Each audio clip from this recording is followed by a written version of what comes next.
யார் அல்லாஹ்வுக்கு உண்மையா இருக்கா, யார் பொய்யர்களா இருக்கா அல்லாஹ்வுக்கு தெரியும். இருந்தாலும் அல்லாஹ் சோதிச்சல நிரூபிக்க நாடுவான்.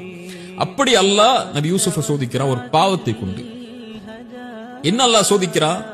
அவங்க சந்தையில போய் விலை பேச போறாங்க. கிணத்துல இருந்து தூக்கிட்டு ஒரு வாணிப குழு போகுது, சந்தையில போய் விலை பேசுறாங்க. ஒரு அரண்மனையுடைய அரசு மந்திரி ஒருத்தர் வந்து ஏன் வீட்டுக்கு கூட்டு போறேன்னு சொல்லி வீட்டுக்கு கூட்டு போய் அவங்க மனைவி வீட்டை போய் சொல்றாங்க, இப்படி ஒரு அழகான குழந்தை கிடைச்சிருக்கு, குழந்தை மாதிரி வளர்ப்போம், பணிவிடை செய்வார், நலவு செய்வார் நமக்குன்னு. ஆனா அந்த பெண் நபி யூசுஃபுடைய அழகை பார்த்தோன்னா மாறிடுறாங்க. இதை எப்படி நான் மகனா பாக்குறது? இது மேல எனக்கு கவர்ச்சி இருக்கு. கதவுகள் அடைக்கப்படும் போது ஹை தலக் என்னோட வந்துருங்கிறாங்க, தனிமைக்கு கூப்பிடுறாங்க. ஒரு மிகப்பெரிய பாவம் நபி யூசுப் அலைஹிஸ்ஸலாமுக்கு முன்னாடி வருது.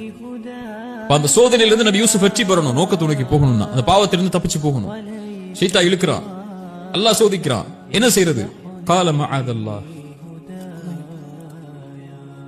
வெற்றி பெறணும் அவங்க.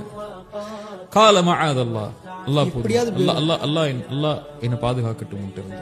உன் கணவர் உன் எஜமானர் என்ன கண்ணியமா வச்சிருக்காரு, நான் போய் எப்படி உனக்கு இப்படி ஒரு துரோகத்தை செய்ய முடியும்? பெண்ணே, நான் உன்னை தாய் மாதிரி பாக்குறேன். எந்த இருள் இருந்தாலும் எந்த கதவுகள் அடைக்கப்பட்டிருந்தாலும் ரப்பு என்ன பாக்குறான். அவன் ஒரு வேற நோக்கத்தை நோக்கி அனுப்பி வச்சிருக்கான். நான் போய் எப்படி